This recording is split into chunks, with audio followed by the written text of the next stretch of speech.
Sevgili izleyenler, Fransa'da lezzet duraklarını sizler için araştırmaya devam ediyoruz. Bakalım Gökçen Kandemir bu hafta sizler için neler hazırlamış? Bu döneri yemeyen bin pişman, lezzeti dillere destan. Geleneksel Türk döneri, lezzetini kendine has sunumuyla harmanlayan Özlem Döner, Fransa'nın en önemli lezzet durakları arasında yer alıyor. Önce küçük bir dükkanda lezzetleriyle sıralarca kuyruklar oluşturan Selim Bey, 29 yıldan beri de bu mekanda hizmet veriyor. Önce Türkiye'de, sonra da Paris'te hizmet vermeye başlayan işletme sahipleri tam 30 yıldır Türk dönerinin lezzetine lezzet katıyor. Genç kuşak temsilcilerinden Edip Bey, Fransa'da gastronomi eğitimi almış başarılı bir girişimci. Almış olduğu eğitim kariyerini ve tecrübelerini bu mekana aktaran Edip Bey'le başarısının sırrını ve yakaladıkları lezzet sırrını konuştuk. Alors, est-ce que tu veux bien nous dire où est-ce qu'on est et ce qu'on fait aujourd'hui? Alors ici on est à Lezdem, c'est une maison de tradition qui existe depuis 1987. Il y a eu plusieurs générations de cuistots ici et puis j'en suis le dernier héritier aujourd'hui. Et puis voilà quoi.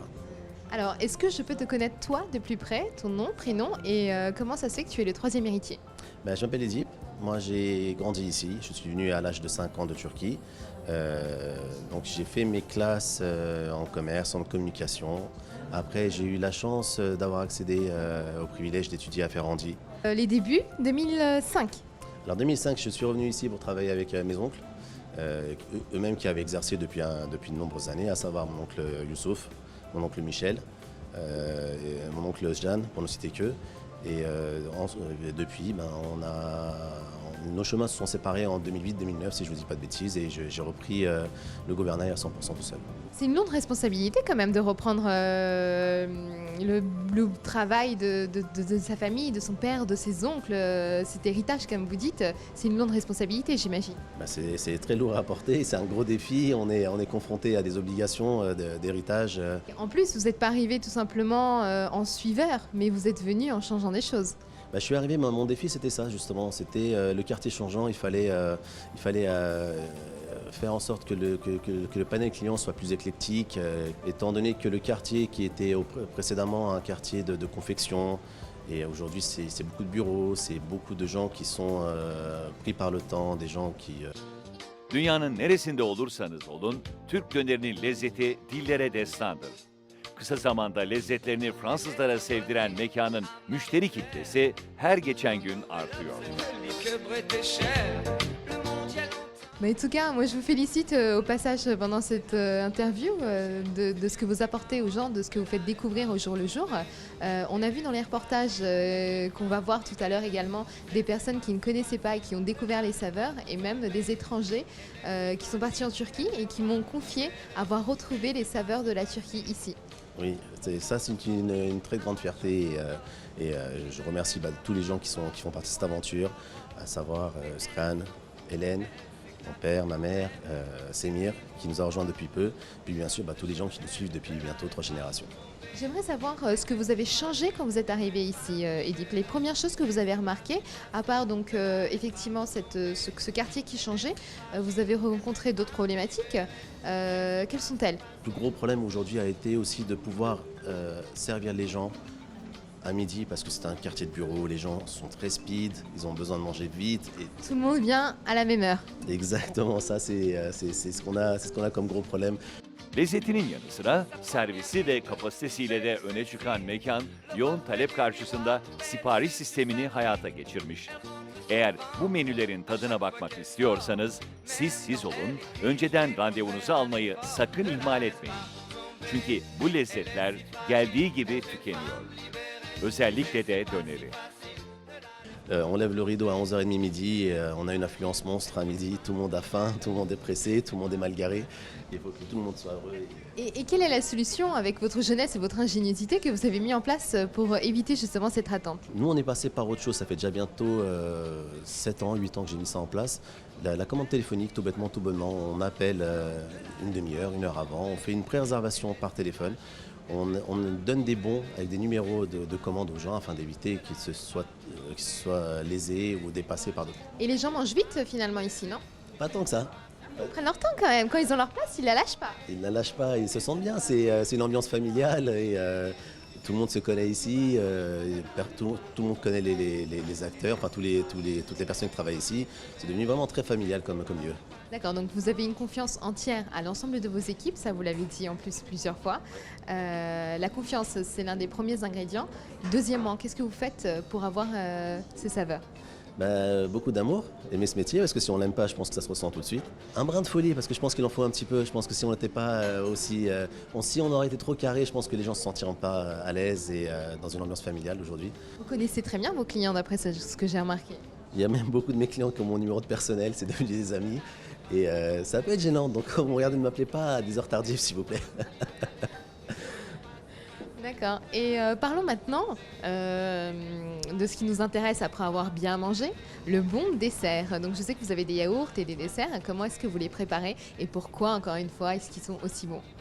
Alors les desserts, c'est maman qui s'en occupe. Expliquez-moi comment est-ce que vous avez obtenu la saveur du kunafe que vous servez aujourd'hui. Alors c'est une période où j'ai pris beaucoup de poids, malheureusement, parce que je m'étais pris au jeu de le réadapter aux besoins du restaurant. Et je le goûtais au bas mot 5 à 6 fois par jour. Donc maman me faisait le kunafe, je lui expliquais la direction que je voulais que ça prenne, et je goûtais, et puis je disais, bah écoute maman, là ça va pas, il y a ça, ou là c'est très bien, donc il faudrait faire une petite pointe de ci, une petite pointe de ça. Et puis la perfection, on s'en approche. Je voudrais savoir ce que le fait maison est ici pour vous chez Özlem. Alors le fait maison, bizarrement en France, chaque produit que l'on retouche, du fait qu'il soit industriel ou non, à partir du moment où on rajoute une petite touche personnelle, peut être considéré comme du fait maison. Alors que nous, chez nous, non, on fermente le yaourt nous-mêmes de A à Z, avec du lait frais tous les 2 jours, si je ne vous dis pas de bêtises. On en fermente le yaourt et on fait le ayran avec, quoi qu'il arrive. Donc rien n'est industrialisé ici, on n'a pas de sauce industrielle. On part sur une sauce tomate classique que l'on fait nous-mêmes ici, un petit peu de sauce piquante, des produits de première fraîcheur, une viande fraîche. Edip, j'aimerais vous demander ce que Özlem est devenu aujourd'hui, ce qu'il représente et vos messages. Özlem aujourd'hui, c'est je pense le lieu où on se réconcilie avec le kebab. Parce que on l'a adapté un petit peu plus actuel, un petit peu plus fin, des touches gastronomiques, on va dire, je vais oser le terme. Merci beaucoup Edip. Merci à vous, merci à Bonjour et merci à Star TV Europe pour ce reportage. Başkent Paris'te geleneksel Türk lezzetlerini bulabileceğiniz bu mekanda çeşit saymakla bitmiyor. Özellikle tatlıların baş tacı künefenin tadına bakanlar bir daha bakıyor. Hadi gelin şimdi sözü mekanın müdavimlerine bırakalım. Oui, je viens régulièrement le midi, c'est excellent. Enfin, Depuis combien de temps est-ce que vous le connaissez? depuis quelques semaines que je travaille ici, voilà, c'est des collègues qui me l'ont recommandé, donc Qu'est-ce que vous en avez pensé la première fois que vous avez goûté? une senteur de tradition. Enfin, on sent que voilà, il y a plus de kebab un peu voilà, vite fait, et puis on sent que là, le temps est pris pour faire les choses et que c'est de qualité. Türk vatandaşlarından ziyade bu lezzetlerle yabancıların da damak tadına hitap etmeyi başarmak hiç kolay olmasa gerek. Ouais, et puis c'est vraiment très bon. Enfin, j'ai du mal quand même à Paris à retrouver la saveur de la nourriture turque. Et ici, c'est ouais.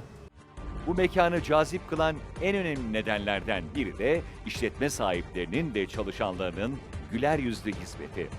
Misafirperverlikte sınır tanımayan mekan, sıcak ve samimi ortamıyla müşterilerini her defasında mutlu bir şekilde uğurluyor. Je dirais 1 an et demi à peu près. Et puis pendant un moment j'y allais très souvent et voilà, non, c'est vrai que j'aime beaucoup venir ici. Adım Barış. Yaklaşık 15 yıldır Paris'te yaşamaktayım. Buraya sık sık geldiğinizi öğrendim. Evet doğrudur. Sık sık geliyoruz. Yaklaşık 8 yıldır ailecek buraya geliyoruz. Yani gelmeye çalışıyoruz. Mümkün olduğunca geliyoruz. Şöyle bir şey söyleyeyim. İlk geldiğimiz zaman Edip Bey'den duyduğum bir şey vardı. Bir müşterisiyle ilgiliydi bu. İlginç bir anekdot. Unutamadığım bir şeydi. Çünkü alışkın değildim. Yabancı bir müşterisi vardı ve Fransızca konuşuyorlardı. Burada genelde Fransızlar dönere kebap der. Müşteri geldi. Edip Bey'den kebap istiyorum dedi. Edip Bey'in cevabı biz kebap yapmıyoruz oldu. Benim bayağı bir tuhafıma gitti. Hoşuma da gitti aslında. Adam da şaşırdıydı. Beyefendi de şaşırdı daha doğrusu öyle söyleyeyim. Ne yapıyorsunuz dedi. Biz döner yapıyoruz dedi. Evet, dönerlerinde çok iddialar. Burası da dönerle kebap arasındaki farkı bilenlerin yeri diyeyim. Yani döner lezzetini almak isteyen insanların geldiği bir yer diyeyim.